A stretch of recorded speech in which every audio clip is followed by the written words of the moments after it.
Hi, a lot of folks have been asking me what inspired me to write IDK. So this video is an explanation of where my inspiration came from. So I'm going to share three different experiences that I had, two of which were really the inspiration for the story, and one experience just affirmed for me that what I've written is important and needed. So the first scenario goes like this. I'm at a cosmetology school, getting a manicure. The manicurist is a Korean woman, and she had recently moved from Mississippi, and this was during the time of Hurricane Katrina. And she and I are chatting, and she shares with me that she really missed the food. She missed the food that she had in Mississippi.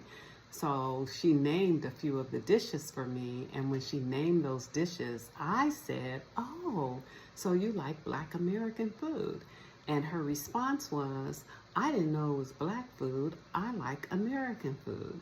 And that was very insightful to me because she was right.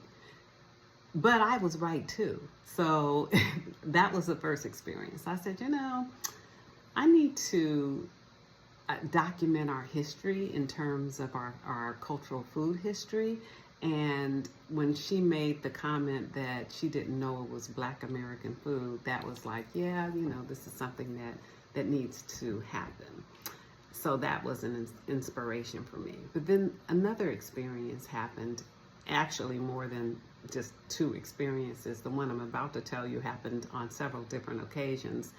And here it goes. So I had already written my first book, Grandma's Brown Cookies, and I was being invited to several schools to either answer questions for students after they had read the book, or to go in, if I was speaking to a younger audience, I would go in and read the book or some portion of it, but generally I read the entire book, and then I would take questions and answers.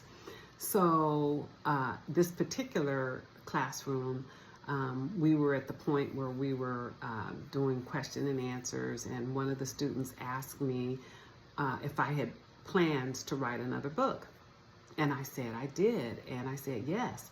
Then another student said, well, what is your book going to be about? And I said, it'll be about soul food. Raise your hand if you can tell me what it is. And unfortunately, to my dismay, I got blank stares. And there were a few Black students in the classroom, and I was hoping that I would at least get an answer from one of the Black students. Blank stares. So that was like, yes, you need to write this story because there's a need for it, right?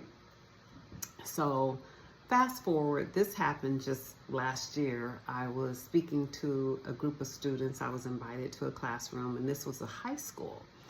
And they wanted to know, well, basically I was invited because they were discussing different careers, and my topic was basically not only the books that I had written, but also I spoke about how writing is used. Like, you go see a movie, many of them are adapted from a novel.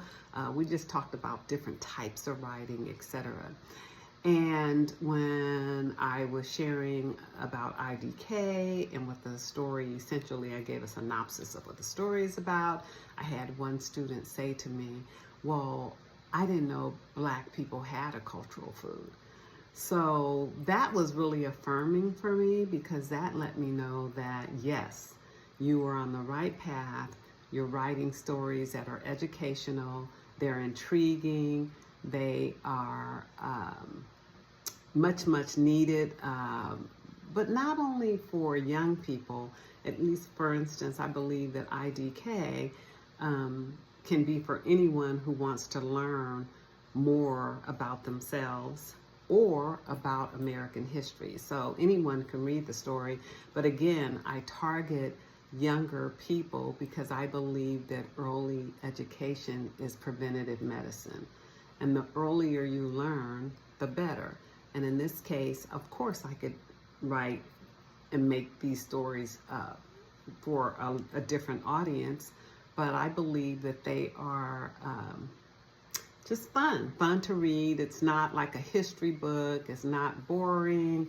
And yet, as you are reading this young man's quest for discovery, and in this case, the protagonist is Kendall, and he is on a journey to discover more about his cultural foods because he had a very embarrassing, very embarrassing moment in his class. So hopefully I've shared enough with you about my inspiration and that you will want to learn more by getting the book. Thanks for listening. If you enjoyed hearing my inspiration for writing IDK, please give me a thumbs up and also consider strongly subscribing to my channel. Thank you.